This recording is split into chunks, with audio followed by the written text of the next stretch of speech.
Hello guys, আসসালামু আলাইকুম, welcome my new video. So আজকে আমরা আছি কোথায় জানেন? আজকে আমরা কিন্তু আছি মনে করেন খুলনা। তো খুলনা এখানে মোটামুটি ভিডিওটা নিয়ে আসলাম এই কারণে যে এখানে যে আশেপাশের ভিউটা কিন্তু মোটামুটিভাবে সুন্দর আছে। ইভেন এখানে যে পানি, তারপরে মোটামুটিভাবে আমার কাছে ভালো লাগতেছে।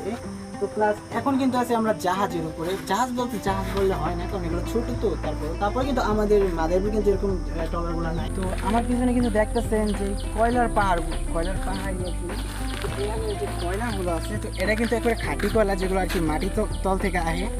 তো এগুলো দেখি দাঁত মাজা যায় না, না দাঁত মাজা যাবে তিতাম না মিষ্টি না।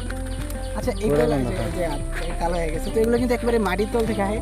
বিশেষ করে এগুলো কিন্তু বাইরের কান্ট্রি থেকে আসে, যেমন মনে করেন সাউথ আফ্রিকা, নাইজেরিয়া। হ্যাঁ, ওরকম কান্ট্রি থেকে আসে। তো এগুলো যেই ট্রলারগুলো দেখাইলাম আর কি ওই সাইডে, এগুলো কিন্তু বাইরের কান্ট্রি থেকে আসে। তো বাইরের কান্ট্রি থেকে ডিরেক্টলি এক্সপোর্ট হয়ে আসে।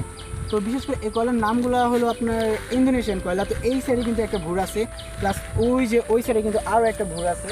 তো এই কয়লাগুলো কিন্তু মোটামুটিভাবে আর কি আমাদের সচরাচর বাড়ায় কাজে লাগানো হয়। তারপরে কয়লা কিন্তু জলে অনেক ভালো মতো জলে। বিশেষ করে আমরা যখন বারবিকিউ করতে চাই, তখন কিন্তু এই কয়লা অনেক মাস্ট কাজে লাগে। তো এখান থেকে যদি অপশন থাকতো তো মেরা দিতাম, কিন্তু কোনো অপশন নাই। তো আমরা যেহেতু মনে করেন ভিতরে আসি, আর এখান থেকে বাইরে থেকে মনে করেন গেট দিয়ে যাওয়া লাগবে, তো দেখেই ফেলাইবে। যাই হোক, নেওয়ার কোনো প্রয়োজন নেই। জাস্ট আপনারা দেখেন কয়লা আর এনজয়। তো ভিউয়ার্স, আজকের ভিডিওটা ছিল এই পর্যন্ত। ভিডিওটা কেমন হচ্ছে অবশ্যই কমেন্টে জানাবেন। আর যদি ভিডিওটা ভালো লাগে অবশ্যই একটা লাইক করবেন, অবশ্যই একটা সাবস্ক্রাইব করবেন। তো দেখা হইতেছে নতুন একটা ভিডিওতে।